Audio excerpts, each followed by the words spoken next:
Assalamualaikum and hello to my lecturer, Puan Lily Wiri Anis. My name is Nur Khalida binti Shahlan and my matric number is 2021476736. For this assessment, which is social media presentation, I would like to choose the topic about plant reproduction. As we know, plants also part of living organism in this world that need to be maintained its species, just like humans and animals. So, with the method of breeding, the plants are able to maintain its species and can reproduce in order to pass on their genes to the next generation. Plant reproduction is the production of new offspring in plants, which can be accomplished by sexual reproduction and asexual reproduction. Sexual reproduction produces offspring by the fusion of gametes, resulting in offspring genetically different from either parent.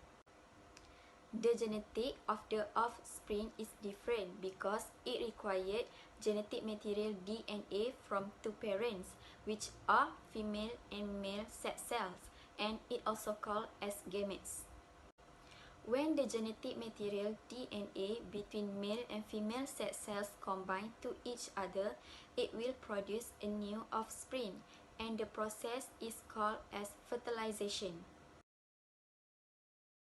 During the fertilization process, the seeds will be produced.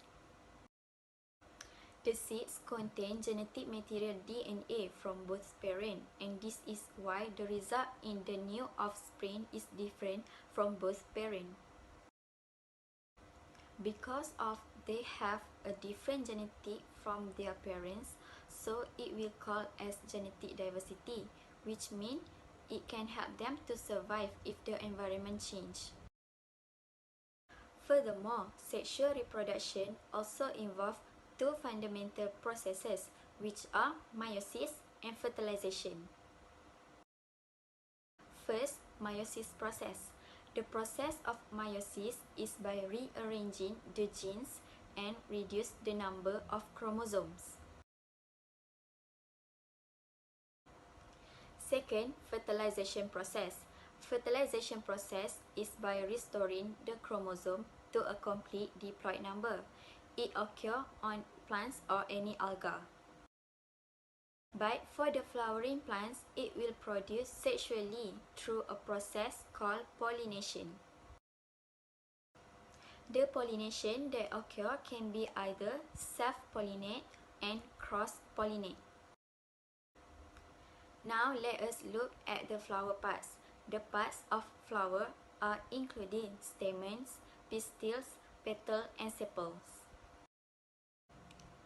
To be more specific, stamen contain male sex organ, which are anther, filament, and pollen.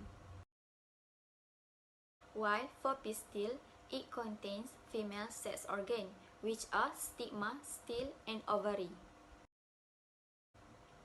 Anther contain male gametophyte or pollen, so it will attract and need to move to the stigma that contain female gametophyte, so it will reproduce a new offspring.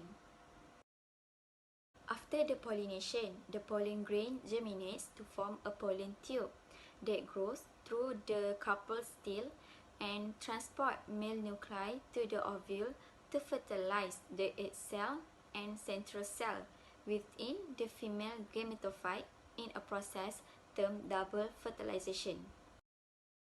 Then, the resulting zygote will produce a new embryo, and the triploid endosperm and female tissues will give support in developing seeds.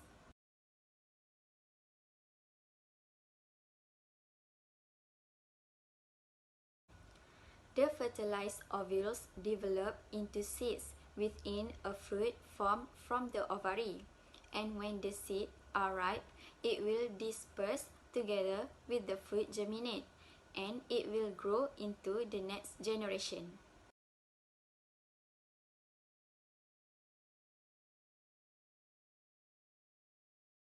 In addition, the largest flowering plants is the orchids, estimated by some specialists to include up to 35,000 species.